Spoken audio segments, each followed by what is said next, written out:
I was just wondering if you put me in the right house. You could be great, you know, and Slytherin will help you on the way to greatness. There's no doubt about that. That's what the Sorting Hat told Harry, but we all know what happened. Harry slipped the Sorting Hat $100 and he was placed in Gryffindor. But what if things went differently in that pivotal moment? What if Harry Potter was sorted into Slytherin? Would he have found a way to be best friends with Draco Malfoy? What about Ron and Hermione? And how would it have affected his fight with Voldemort? Well, let's discuss right now. You would have done well in Slytherin.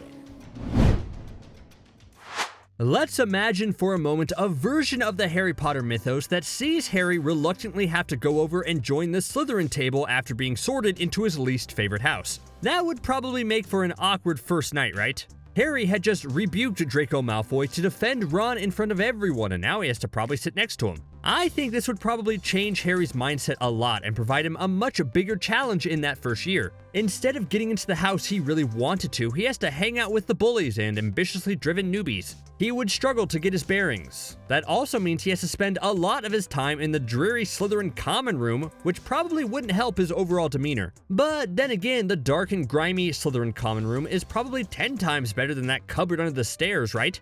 Maybe Harry would like it. But overall, I think the biggest thing putting Harry in Slytherin does is pairing him more with Draco Malfoy. Now, two things can happen with this pairing. A totally downer version of this is that Draco's personality rubs off on Harry and Harry embraces the dark side and becomes just like Draco. Harry, you'll go with Malfoy. Yeah, but fat chance that happens, right? Here's the more likely scenario, and it's actually quite fascinating. Harry and Draco become best friends. Yeah, I know that sounds crazy enough to be put on the front page of the Quibbler, but hear me out. Draco isn't inherently a bad person. He's just a kid who desperately wanted his dad's approval and grew up in an environment where he was taught that purebloods deserve to be in positions of power. We know that in the end, Draco didn't necessarily believe all that stuff and didn't want to be a part of it. What if, instead of having yes men like Crabbe and Goyle in his life all the time, he actually had someone who challenged him to be better? Putting Draco and Harry in the same house forces the two of them to interact more, and maybe that would lead to some sort of uneasy alliance that turns into full-blown friendship much sooner. Harry would learn earlier that Draco has a pretty abusive father and help him out in situations, and Draco would learn that Harry isn't as bad and arrogant as he seems when he gets to know him.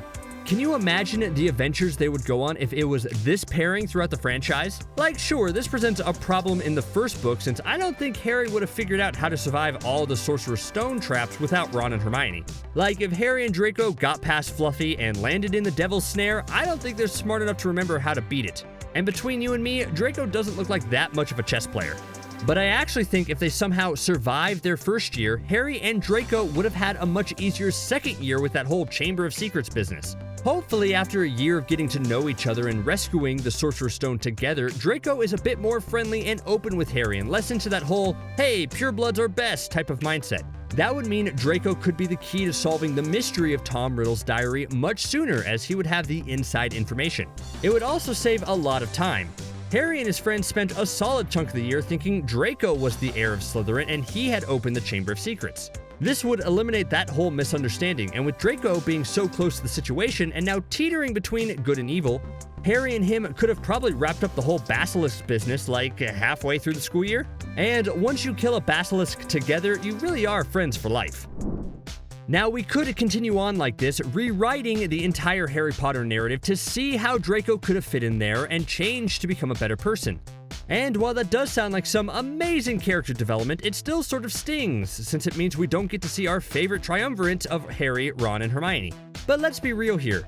Do you think houses would keep these three apart?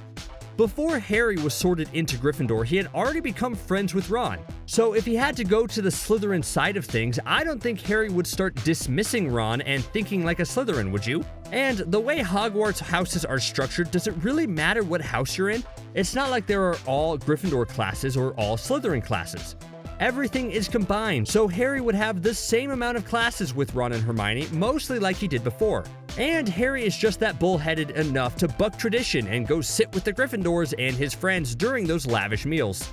Heck, maybe this would even be a good thing. Harry Potter, the most famous young wizard alive at that time, is acting like a trendsetter and proving that Gryffindors and Slytherins don't have to be enemies with each other. This would not only make mostly every plot still play out relatively the same way, with a few exceptions like the whole Chamber of Secrets plot with the Draco as the heir of Slytherin ordeal, but also possibly prevent casualties at the end of the series. In the final battle of Hogwarts, all of the Slytherins are mostly locked up in the dungeons, which is kind of unfair when you think about it. They can't be all bad, right? But if Harry had just spent the previous 6 years mending the relationships between the good Slytherins and the rest of the houses, then maybe when Voldemort comes knocking, more of them would step up to work with everyone else and defend the school. Overall, there's a ton of potential in the franchise if Harry was Slytherin. Sure, it would probably be weird at first, but I think it would have created a really fascinating alternate history of one of the most beloved franchises of all time.